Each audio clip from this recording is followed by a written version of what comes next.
अस्सलाम वालेकुम नाज़रीन, आप देख रहे हैं उर्दू पॉइंट। मैं हूं आपका मेज़बान फ़ारूक शहबाज वड़ाइच। आज का जो खुसूसी प्रोग्राम है वो इस हवाले से बहुत अहम है कि एक बच्ची का वाक़या है और एक नन्ही जान जो पिछले साल फौत हो गई। और किस तरह से ये वाक़या हुआ, बच्ची ने नेस्ले का दूध इस्तेमाल किया और बच्ची के जो वालिद हैं वो हमारे हमरा हैं। और बच्ची के वालिद जो उस्मान भट्टी साहब हैं, उनका ये कहना है कि ये दूध इस्तेमाल करने की वजह से उनकी बच्ची जो है उसकी मौत वाक़या हुई। ये वाक़या है क्या और इसकी तफसीलात क्या हैं और इसमें कौन लोग इन्वॉल्व हैं और अभी तक कोई कार्रवाई क्यों नहीं हो सकी, ये सारी बातें हम उनसे इस प्रोग्राम में पूछेंगे। जी अस्सलाम वालेकुम। जी वालेकुम अस्सलाम। अच्छा उस्मान साहब, बड़ा अफसोसनाक वाक़या है, लेकिन आपने ये सारी जंग लड़ी है और ये सारी तफसीलात मीडिया के सामने लेके आए हैं। मुझे ज़रा थोड़ा सा तफसील से ये बता देंगे बच्ची की उम्र क्या थी और ये वाक़या किस तरह से हुआ? ये फ़ारूक साहब, ये वाक़या तकरीबन 5/7 2018 एक साल हो गया इस चीज़ को। और ये बड़ा ही मेरे लिए अचीव कन वाक़या था कि मैं मेरी एक स्टोर पे जाके मैं कहता हूँ कि मुझे बच्चों के लिए बेस्ट दूध चाहिए, तो वो मुझे बेस्ट देता है नेस्ले का। और जब मैं नेस्ले का नाम सुनता हूँ तो मेरे माइंड में एक बात आती कि पाकिस्तान की सबसे बड़ी नंबर 1 फूड कंपनी है, तो आप मुझे ये दे दें। मैं ले लेता हूँ, परचेज़ करता हूँ, घर ला के पिलाता हूँ। बच्ची की तबीयत थोड़ी सी ख़राब होती है तो वॉमिटिंग वगैरह आती है। हम समझते हैं कि यार ये मौसम की वजह से अक्सर बच्चे वॉमिटिंग लूज मोशंस करते हैं, कोई इतना बड़ा इशू नहीं है। तो उसकी वालदा ने क्या किया कि नेक्स्ट डे 5 तारीख वाले दिन तकरीबन दोपहर 2-3 बजे के करीब उसको एक डोज और दी। वो डोज चूँकि हैवी हो गई, अब वो बच्ची ने वॉमिटिंग में भी ज़रा थोड़ा सा ज़्यादा की, उसको लूज मोशन भी आया। मुझे कॉल आई, मैं अपने काम में मसरूफ़ था, वहाँ से वापस आया। हम लोग हॉस्पिटल ले गए जनरल, जो कि मेरे घर के बिल्कुल सामने है। बच्ची को वहाँ लेके गए हैं तो बच्ची का ट्रीट चलता रहा वहाँ पे। डॉक्टर ने सबसे पहला सवाल यही किया कि यार आपने इनको क्या पिलाया? तो हमने तो कहा कि इलेक्ट्रोजन दूध पिलाया। उन्होंने कहा ठीक है, कोई इशू नहीं। और उसका ट्रीट चलता रहा तकरीबन 2-3 घंटे। उसका ट्रीटमेंट चलने के बाद बच्ची की डेथ हो गई। हम लोगों ने अपना बच्ची की डेड बॉडी वहाँ से ली, डेथ सर्टिफिकेट उसको किया, साइन वगैरह किया, बच्ची को लेकर घर आए हम। सदमे में थे, सारी रात परेशानी में गुजरी। छोटी बच्ची थी, मासूम थी 1 माह की। नेक्स्ट डे हमने उसको दफनाने के बाद घर में कुछ मेहमान आए हुए थे। उनके किसी बच्चे ने कहा कि सर ये हम दूध का डब्बा भाई ताया जो भी उसने कहा, उनका ये हम यूज़ कर सकते हैं। मैंने क्या करें आप, हमारा तो किसी काम का नहीं है। अब वो बच्चा 1 साल का था। उस बच्चे ने जब वो दूध थोड़ा सा पिया 2 चम्मच डाल के पानी में, तो सेम सिचुएशन वैसी हो गई कि जैसे वजीहा की थी। तो तब थोड़ा सा मुझे शक हुआ कि यार दूध में फॉल्ट है। तो मैंने उसने भी सेम वॉमिटिंग की, जिसकी वजह से मुझे डाउट हुआ। तो फिर मैंने एक आसिफ साहब थे, मेरे बड़े अच्छे दोस्त हैं, वो LGH में होते हैं, तो उनको मैंने बुलाया। वो एजेड हैं, 45 ईयर एज है उनकी। उन्होंने भी गिलास में थोड़ा सा सिप लिया तो उनको फील हुआ कि मेरे गले में जलन हो रही है, मेरा सांस में कोई प्रॉब्लम आ रही है। और तो देन मैंने वो डेथ सर्टिफिकेट के ऊपर भी देखा, तो वहाँ पे कॉज ऑफ डेथ जो थी ना, उन्होंने कहा था कि एक्सपायरेशन, कि बच्ची जो डेथ की रीज़न हुई है वो सांस रुक जाने की वजह से हुई है। अब हमें इतना कोई ख़ास आइडिया नहीं था, ना कोई मैं डॉक्टर था, तो ना मैंने इतनी तवज्जो दी। अब मैंने फिर नेस्ले को कॉल किया कि आप आपके दूध पीने से मैं कि ये कंप्लेन है मुझे कि मेरी बच्ची की तबीयत ख़राब हुई थी, अस्पताल ले गए। वो सिर्फ आप अपने जो दोस्त डॉक्टर हैं उनके मशवरे और बच्चे की जो तबीयत ख़राब होने के बाद आपको लगा कि नेस्ले का? जी बिल्कुल ऐसे है। अच्छा। पहले तो पता ही नहीं था, पहले तो मैं वो बेस्ट वाली साइड पे था, मेरे तो माइंड में था, मैं मिसी से लड़ पड़ा था। मैं कहा ऐसा नेस्ले इतनी बड़ा ब्रांड है, दुनिया की सबसे 120 ममालिक में बिजनेस कर रही है, ऐसा प्रोडक्ट ख़राब बना ही नहीं सकते। अब वो जब उन्होंने पिया, ये सारी चीज़ें आई, मेरा शक जो था वो यकीन में बदल गया। और जब मैंने इनकी टीम को कॉल किया, इनकी टीम मेरे पास आ जाती है, तो वो सबसे पहला उनका क्वेश्चन होता है कि जी ये डब्बा आप हमें दें, हम इसको इन्वेस्टिगेट करते हैं, ऐसा करते हैं, आप रिपोर्ट आएगी बताएंगे। वो करते करते 9 दिन गुजरे मेरे। वो डब्बा ले गए साथ? नहीं, डब्बा तो नहीं मैंने दिया, मैंने उनको सैंपल दिया था। वो इस वजह से नहीं दिया था क्योंकि मुझे इन पर यकीन नहीं था, क्योंकि कोई भी मल्टीनेशनल कंपनी होती है, कोई होटल्स हो जाए, कोई भी चीज़, वो सबसे पहले वो प्रूफ ख़त्म करते हैं। तो इतना तो हम लोग समझते हैं कि यार नहीं करना चाहिए। मैंने सैंपल दिया, उन्होंने इन्वेस्टिगेट किया, 2-3 दिन बाद रिपोर्ट देनी थी, फिर नहीं दी, फिर 2-3 दिन का टाइम दरकार किया। अब लास्ट टाइम था कि उन्होंने मुझे जिस दिन रिपोर्ट दिखानी थी ना, दूध की फॉरेंसिक रिपोर्ट जो उन्होंने मुझे सैंपल ले गए थे, अब उस रिपोर्ट में कुछ इंग्रेडिएंट्स की तादाद ज़्यादा थी, कैल्शियम ज़्यादा, सोडियम ज़्यादा, पोटाशियम ज़्यादा। डब्बे के ऊपर 325 ग्राम है, तो रिपोर्ट में 3902 पॉइंट, यानी कि बहुत ज़्यादा। चूँकि बच्ची छोटी थी, उसकी कैपेसिटी नहीं थी कि वो इतनी हैवी डोज बर्दाश्त कर सके, ठीक है, तो उसकी डेथ हो गई। अब मैंने इनको ये कहा, इन्होंने कहा कि जी जब रिपोर्ट दिखाने की बात आई तो इन्होंने मुझे आंखें दिखाई कि भाई जी वो प्रोडक्ट ही हमारी नहीं है, वो दूध का डब्बा ही नहीं है, वो लोकल है। ये किसने कहा? ये नेस्ले के एम्प्लॉय थे। इनके मैनेजर्स जो मेरे पास आए थे हाई डिपार्टमेंट से, अवैस अब्दुल्ला भट्टी था, फरहाना सुल्तान उसका नाम, तो उनके कुछ मैसेजेस हैं, वो भी मेरे पास रिकॉर्ड में है। इन्होंने कहा कि वो प्रोडक्ट हमारी नहीं है, हम आपसे कोऑपरेट करते हैं, ये करते हैं। जब रिपोर्ट की बारी इन्होंने कहा जी हमारा नहीं है, आप जो दिल करता करें। देन मैं फिर कोर्ट चला गया। मैंने उनको कहा, कोर्ट में एप्लीकेशन दी कि सर मैं ऐसे, मुझे कभी यकीन है कि बच्ची ने लैक्टोजन दूध पिया, तबीयत ख़राब हुई है, डेथ होगी, आप मुझे ऑर्डर करें, मैं बच्ची की कॉज ऑफ डेथ मालूम करना चाहता हूँ। मेरा सिंपल सा सवाल था। नेस्ले को पता चला, नेस्ले वहाँ पे भारी वकुला की फौजें लेके आ गई, 40-40 वकील उनके, ऐसा नहीं वैसा नहीं। और कोर्ट में जब वो दूध की रिपोर्ट दिखाएगी, जो इन्होंने सैंपल लिया था, तो इलाका मजिस्ट्रेट ने मेरा वो मंजूर कर ली कि आप कबर कुशाई करवाएं अपनी बच्ची की।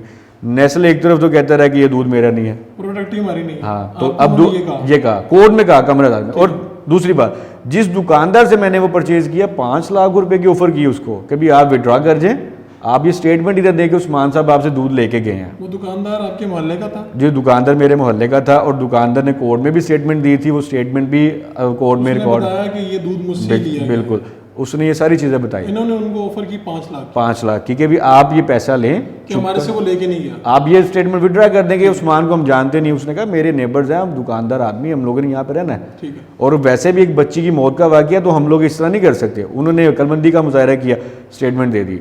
अब इन्होंने क्या किया, सेशन कोर्ट में जाके पहले तो कहते दूध मेरा नहीं है, फिर तखीरी हरबे इस्तेमाल किए गए, प्रेशराइज किया गया मुझे, बड़े बड़े वकीलों को, जजों को ला के, यानी कि जैसे ये मल्टीनेशनल कंपनी करती है। अब फिर इन्होंने वो सेशन कोर्ट में जाके चैलेंज किया कि बच्ची की कब्र कुशाई ना हो। मेरा आप लोगों से ये सवाल है सर, बल्कि सारे पूरी दुनिया की, पूरी पब्लिक का इंटरेस्ट का मामला, मेरी बच्ची का नहीं है ये, और लाखों करोड़ों बच्चों की ज़िंदगी का सवाल लोग करते हैं। और इनके जो लोग हैं जो इस्तेमाल करते हैं, इस पर एक पूरी फिल्म बनाई गई है टाइगर्स के नाम से, जो उनका एक पुराना सेलमैन था 20 साल पहले। उसने बताया कि बच्चों की मौत कैसे होती थी लैक्टोजन से। 8,23,000 बच्चा वाटर फीडिंग की वजह से मरता है। अच्छा चलें, ठीक है, आप उस पर अपने पॉइंट पे आइए। मुझे ये बताइए कि ये बच्ची कितनी उम्र होगी इसकी? 1 माह थी। तो पहले भी ये लैक्टोजन इस्तेमाल कर रहे थे? फर्स्ट टाइम ही किया था मैंने। फर्स्ट टाइम किया था? हाँ, बिल्कुल ऐसे ही। अच्छा, और दूसरी ये बात बताइए कि आपके बाकी भी बच्चे होंगे? 2 बेटे हैं, एक बेटी एक बेटा है मेरा। उनको कौन सा दूध इस्तेमाल? उनको कभी ज़रूरत ही नहीं पड़ी, हम लोग की साइड पे नहीं जाते थे। वो तो इस दफ़ा बस डॉक्टर ने बस एक कहा, तो हमने उनकी ये फर्स्ट टाइम ही आपने किया और ये मिसहैप हुआ? बिल्कुल ऐसे। अच्छा, मुझे ये बताएं कि आपने कहा कि ये सारी नेस्ले ने सारी आपके खिलाफ ताखीरी हरबे भी हुए, फिर कब्र कुशाई कैसे हुई और क्या मामला? जब इन्होंने चैलेंज कर लिया ना सेशन कोर्ट में, तो फिर मैं वहाँ पे गया, फिर मैंने एक एप्लीकेशन दी कि जी मेरा, ये कहते हैं कि प्रोडक्ट हमारी नहीं है। देखिए इन नेस्ले को ये था कि हम लोग, बच्ची 1 माह की है, लैक्टोजन में दूध की रिपोर्ट पॉजिटिव है। अब 1 महीने की बच्ची हम लोग को तखीर करेंगे महीने 2 की, बच्ची की हड्डियाँ इतनी मजबूत नहीं है, उसका कैपेसिटी इतनी नहीं है, वो मिट्टी में जज़ब हो जाएंगे, रिपोर्ट्स में कुछ नहीं आएगा। इनके माइंड में ये चीज़ थी, जिसकी वजह से इन्होंने चैलेंज किया। आप ये देखें कि नेस्ले पहले कितने केसों में कोर्ट गई है, आज तक नहीं गई। ठीक है, ये वजीहा केस में ऐसा क्या था कि उस चीज़ में चले गए हैं कि कब्र कुशाई ना हो, पॉजिटिव रिपोर्ट ना, फिर उन्होंने रुकवा दिया, स्टे करवा दिया। कितनी देर बाद? 1 महीने बाद स्टे, 1 महीने का स्टे था। तो उसके बाद वो हमारी हियरिंग चलती रही। हियरिंग के बाद जब कोर्ट ने दोबारा, मैं गया वहाँ पे, मुझे सुना, फिर मैंने उनको बताया कि कहते हैं कि ये चीज़ हमारी नहीं है। तो फिर इनको इतराज़ क्या है, मेरी बच्ची है, मैं उसकी मौत की वजह मालूम कर सकता हूँ, ये हक है, ये कानून कहता है। कोर्ट ने वो निगरानी खारिज कर दी। फिर हम लोगों ने एक बोर्ड तश्कील दी कोर्ट ने, डॉक्टर्स थे, मजिस्ट्रेट थे, वो आए, उन्होंने कब्र कुशाई की रिपोर्ट, सैम्पलिंग लिए, पंजाब फोरेंसिक को भिजवाए। 3.5 महीने बाद वहाँ से रिपोर्ट आई। फिर नेस्ले ने किंग एडवर्ड को अप्रोच किया। किंग एडवर्ड DNA रिपोर्ट दे नहीं रहा था, कोर्ट में पेश नहीं कर रहा था। वो मेडिकल रिकॉर्ड का कुछ इशू बना रहे थे, कुछ किसी किस्म का भी। मेडिकल रिकॉर्ड तो उस चीज़ का होता है कि बच्चे आपके एडमिट हो, आप जाते हैं वहाँ से स्लिप बनाते हैं, 2-4 घंटे बाद आ जाते हैं, उसका रिकॉर्ड ही नहीं होता। इन्होंने वहाँ पे किया, फिर मैं कोर्ट जाना पड़ा। यानी कि मैं आपको बताऊँ कि मैंने बहुत मुश्किलात का सामना किया। फोरेंसिक रिपोर्ट क्या कहती है? फोरेंसिक रिपोर्ट ये कहती है, देखिए वो फार्मासिस्ट हैं, वो डॉक्टर्स हैं, उनके मुताबिक बच्ची के मैदे में पाया गया पेस्टिसाइड और फेनोटाइन। अब फेनोटाइन भी वो ऐसा है कि ये इसमें दूध में यूज़ करते हैं ताकि मदर अपना फीड ना करवाएं, ये पिलाएं और बच्चा पी के थोड़ा सा गनूदगी में आके सो जाए और माँ के यार दूध बड़ा बेस्ट है, वो ये। वो उसकी मिकदार ज़्यादा होगी? उसकी मिकदार ज़्यादा थी, कैल्शियम सोडियम की ज़्यादा थी। बच्ची उसमें एक जहरीला मवाद पाया गया, यानी कि कुछ चीज़ कह लें कि जैसे कुछ चीज़ सालन ख़राब हो जाता है तो वो पेस्टिसाइड बन जाता है, गोश्त ख़राब हो जाता है तो वो पेस्टिसाइड बन जाता है, ये चीज़ है। अच्छा, मुझे ये बताएं कि इनके नेस्ले के खिलाफ FIR आपने करवा ली। FIR करवाने में आपको कोई मुश्किलात हुई? बहुत ज़्यादा। आप ये देखेंगे जिस मुल्क में नेस्ले की पावर का अंदाज़ा लगाएंगे, 11 महीने मुझे FIR करवाने में लगे हैं, तो वो मुश्किलात 11 महीने बाद FIR दर्ज हुई है। ठीक है, 5/7/18 का केस है, ये पिछले महीने एफआईआर दर्ज हुई है। और अब आप ये देखें कि 1 महीना हो गया एफआईआर को, पिछले महीने 7 तारीख को एफआईआर दर्ज हुई है और अभी तक पुलिस नाकाम है मुलजमान के खिलाफ कार्रवाई करने में। चूँकि क्यों, वजह क्या है? उसकी वजह ये कि एक मल्टीनेशनल कंपनी है, दुनिया की सबसे बड़ी है। आपको लगता है वो असर अपना इस्तेमाल कर रहे हैं? जी बिल्कुल कर रहे हैं। उन्होंने पहले भी इतनी तखीरी और इस्तेमाल किए हैं, वो पुलिस को खिला रहे हैं। देखिए पाकिस्तान में सबसे बड़ा ये चीज़ है कि कैश चलता है। अब अगर मैं नहीं लूँगा, जाहिर बात है सब मेरे जैसे तो नहीं होंगे। और मेरी ये लड़ाई ना तो किसी पैसे के लिए थी, ना ही किसी बेनिफिट्स के लिए थी। मेरी ये थी कि यार मेरे साथ हो चुका है, किसी और बच्चे के साथ ना हो। अगर मेरी वजह से, मेरे आवाज़ उठाने से कुछ चंद हज़ार बच्चे बच जाते हैं तो मैं अल्लाह का शुक्र अदा करूँगा। बस मुझे ये बताएं कि नेस्ले की जानिब से आपके ऊपर कोई दबाव डाला गया, कोई ऑफर हुई कि आप इस तरह से मामले को सेटल कर लें? जाहिर बात है जब इतनी बड़ी कंपनी का नाम आ रहा हो बार बार इस तरह से, नाम तो देखें आता है। बड़ी कंपनी का मतलब ये तो नहीं है कि लोगों के बच्चों को मारना शुरू कर दें। और ये कौन होते हैं कि हमारे पहले बच्चों को मारें, फिर हमारे बच्चों की कीमतें डिसाइड करें, फिर उनको पेरेंट्स को पैसा दें? ऐसा नहीं चलना चाहिए। मैं तो कहता हूँ कि बिल्कुल भी नहीं होना चाहिए। आपको किसी ने डायरेक्टली इनडायरेक्टली किसी ने जी अप्रोच किया? इन्होंने बहुत दफ़ा किया है, ठीक है। वकील के ज़रिए भी किया, सेशन कोर्ट में किया, हाई कोर्ट में, इसमें माल्टन कोर्ट्स में भी किया। इन्होंने मेरे ऊपर 476 की एप्लीकेशन भी दर्ज करवाई थी ब्लैकमेलिंग की। उनका ये कहना है कि आप ब्लैकमेल कर रहे हो उन्हें? जी, वो उनका मौक़िफ़ ये है कि उस्मान साहब हमें ब्लैकमेल करके सिर्फ पैसा लेना चाह रहे हैं, अदरवाइज़ और ऐसा कोई मसला नहीं। हालांकि ये पहला केस नहीं है कि मेरी बच्ची का मसला नहीं है। चाइना में 10 लाख बच्चे बीमार हुए, दुबई में मसला बना, ठीक है। उसके अलावा इंडिया में ये चीज़ों पे बैन लग गया। अब ये अकेला मेरा वाक़या नहीं है, ये पूरे पाकिस्तान के बच्चों की ज़िंदगी का मामला। और पहले भी लोगों को वकील साहब की तरफ से या कहीं से आपको ऑफर वगैरह करवाई गई कि इस मामले को सेटल कर लें? रॉयल पाम में मुलाकात हुई थी, उन पर हमें बुला के रिक्वेस्ट की गई थी। हसन न्याजी जो कि मेरे लॉयर भी हैं और HRPC के डायरेक्टर भी हैं, तो उनको बुला के रिक्वेस्ट की गई थी कि आपने जब तक DNA रिपोर्ट नहीं आती, आपने कोई वीडियो वायरल नहीं करनी, कोई सोशल मीडिया पे नहीं आना, हम आपके साथ भरपूर कोऑपरेट करेंगे। इवन आप जैसा कहेंगे हम करेंगे, इस बात को आपने उछालना नहीं है। आपने किया इस तरह? मैंने तो देखे, मैं तो अपने विजन पे हूँ, ठीक है। मैं क्यों इनकी बात मानूँ? आपने फिर भी मीडिया पे और हर जगह पे सर पैसे से, मेरी नज़र में पैसे से ज़्यादा बेहतर है किसी के बच्चे की जान बचा लो। आपका यही इस टाइम मकसद है। मुझे एक बात बताएं, ये भी तो हो सकता है कि जिस दुकानदार से आपने वो दूध खरीदा हो और वहाँ पे कोई सैंपल जेली हो, वो नेस्ले कंपनी का नाम? ऐसा नहीं होगा। अच्छा। उसकी रीज़न ये है कि मैं बताता हूँ, इनके जो बैच कोड है ना, वो जो 9 दिन की स्टोरी थी, उस 9 दिन में जब ये मेरे पास आए हैं ना, तो इनका एक डिस्ट्रीब्यूटर है, सोल डिस्ट्रीब्यूटर दीन ब्रदर्स, ठीक है। ये सारा स्टॉक वो लेता है, फिर लाहौर को डील करता है वो। अब इन्होंने जब मेरे पास आए, वो 9 दिन का टाइम यही दरकार था कि जो बैच इन्होंने मेरे पास देखा, वो उसने डिस्ट्रीब्यूटर को पूछा भी ये कहाँ पे है, कहाँ कहाँ फ़रोख्त की है। वो सारी टीम उन्होंने भेजी, भेजने के बाद वो सारा बैच जब्त कर लिया। जब्त करने के बाद उन्होंने मौक़िफ़ दिया कि ये हमारा है ही नहीं है।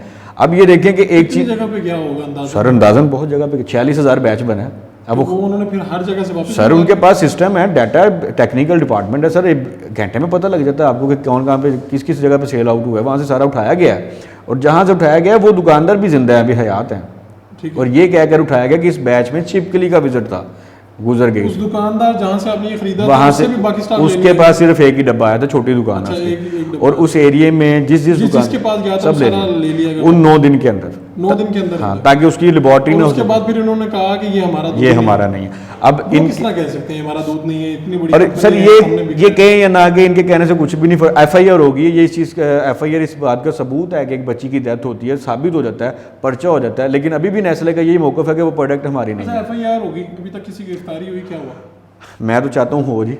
कुछ नहीं। मेरे लिए तो बड़ी खुशी का मुकाम होगा कि मैं ये सुनूँ, मेरे कान ये तरस रहे हैं कि मैं सुनूँ कि MD नेस्ले पाकिस्तान बेल पे, टैरम पे ट्रायल चले, क्योंकि पुलिस को उन्होंने पैसा दिया ठीक ठाक, पुलिस नाकाम है अभी तक। यानी कि इस FIR के नतीजे में कोई गिरफ्तारी अमल में नहीं, कोई गिरफ्तारी नहीं कर रही पुलिस मिली हुई है, ठीक है, पुलिस मिली हुई है। ये पूरी दुनिया जानती है कि पाकिस्तानी पुलिस का क्या हाल है, ठीक है। पैसा उनके लिए सबसे बड़ा ईमान है। कि डायरेक्टली पंजाब फूड अथॉरिटी भी इसमें इन्वॉल्व होती है इस तरह से, तो बेसिकली तो उनके अंडर आती है ना चीज़ें। सर तो आपने कोई एप्लीकेशन, कोई अपील उनसे की जाके, उनको बताया किस तरह हुआ? जी मैंने उनको मिला था जाके, इनके डायरेक्टर्स को सारा मैंने कोर्ट प्रोसीडिंग दी। लेकिन पंजाब फूड अथॉरिटी की मुझे ये समझ नहीं आती कि ये किसी इदारे का नाम है या नेस्ले के अंडर काम कर रहा है, ये मैं नहीं समझ पाया आज तक। क्योंकि मुझे नहीं लगता कि मुझे ये फील हो रहा है कि मैं इस केस में मुद्दई भी मैं ही हूँ और मुलजिम भी मैं ही हूँ, और इन्वेस्टिगेशन ना कि उनकी होनी चाहिए बल्कि मेरी हो रही है। नहीं, आपको क्या पंजाब फूड अथॉरिटी से क्या फीडबैक? पंजाब फूड अथॉरिटी अदालत के अंडर काम नहीं कर सकती, वो एक अलहदा डिपार्टमेंट है। अब वो कहते हैं कोर्ट ऑर्डर्स करेगा, कोर्ट ने ऑर्डर कर दिए, कोर्ट ने ऑर्डर कर दिए, पर्चा हो गया, अब पंजाब फूड अथॉरिटी सोई हुई है। उन्होंने अभी तक उनका क्या इकदाम है? कोई नहीं किया। सर कोई चक्कर ही नहीं है सर, एप्लीकेशन है। अच्छा, 4906 मेरा डायरी नंबर है। ठीक है, ये पंजाब फूड अथॉरिटी को, पंजाब फूड अथॉरिटी का मेरी पूरी फाइल पड़ी है, मिसल है वहाँ पे उनके अच्छा, पास। ये सारे मामला आ गए, अब आप किससे अपील करना चाहते हैं, किससे मुतालबा करना चाहते हैं? तब्दीली सरकार से तो वैसे मुझे भी ख़ास कोई उम्मीद नज़र नहीं आ रही, क्योंकि इनके जो मिनिस्टर्स हैं, डॉक्टर यास्मीन राशिद होगी या मुसर्रत जमशेद चीमा होगी, उसके अलावा वज़ीर खुराक समीउल्लाह चौधरी, इन सबसे मैं मिल चुका हूँ। सबसे मिल चुका हूँ। इन्होंने सुना है, ये नहीं कि इनकी बड़ी मेहरबानी, इन्होंने मुझे सुना है, लेकिन सुन के खाली मिनिस्टर सेल्फी लेने के लिए नहीं बनाए जाते, काम करने के लिए बनाए जाते। जो वीएन था खान साहब का, खान साहब बेसिकली खुद अच्छे आदमी हैं, वो जो काम कर रहे हैं वो ठीक कर रहे हैं, लेकिन उनके जो मिनिस्टर्स हैं उनको पता ही नहीं काम क्या करना है। पंजाब हुकूमत को नहीं पता कि इतना बड़ा सानिया हो गया लाहौर पाकिस्तान में, पिछले 1 साल से एक आदमी अदालतों में जलील हो रहा है, आपकी अदालतों का पेट चला रहा है, आपकी पुलिस को खिला रहा है, पैसा लगा रहा है, इवन एक कदम रखने के लिए दूसरे मुझे पैसे लगाने पड़ते हैं और उसको इंसाफ नहीं मिल रहा। पर्चे के बाद भी देखिए, कभी आपने सुना 1 महीने की बच्ची की पाकिस्तान की हिस्ट्री में कब्र कुशाई की गई हो? ठीक है, ये आपने करवाई, ये मैंने कब्र कुशाई करवाने के बाद भी आज तक इंसाफ ना मिले, तो मेरा ख्याल है कि मुझे किसी भी गवर्नमेंट से कोई दावा नहीं रखना चाहिए। या इंसाफ तो ये है ना कि मेरी बच्ची वापस आए या इनके बच्चे मरे, लेकिन ऐसा इंसाफ कहाँ से मिलता पाकिस्तान में? नाज़रीन, आपने ये सारी तफसीलात सुनी, ये पूरा मामला है जो आपके सामने हम रख रहे हैं।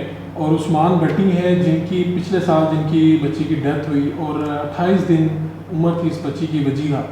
तो आज उस्मान भट्टी ये अपील कर रहे हैं और ये मुतालबा कर रहे हैं कि जहाँ पे कोर्ट के आर्डर्स पे कब्र कुशाई की गई बच्ची की और फ्रांसिक रिपोर्ट्स इनके पास मौजूद हैं और FIR हो चुकी है, उसके बावजूद अभी तक कोई कार्रवाई नहीं हुई। तो इनका मुतालबा यही है और इनकी अपील यही है कि जल्द अज जल्द जो मुजरिम है उनको कैफे किरदार तक पहुँचाया जाए।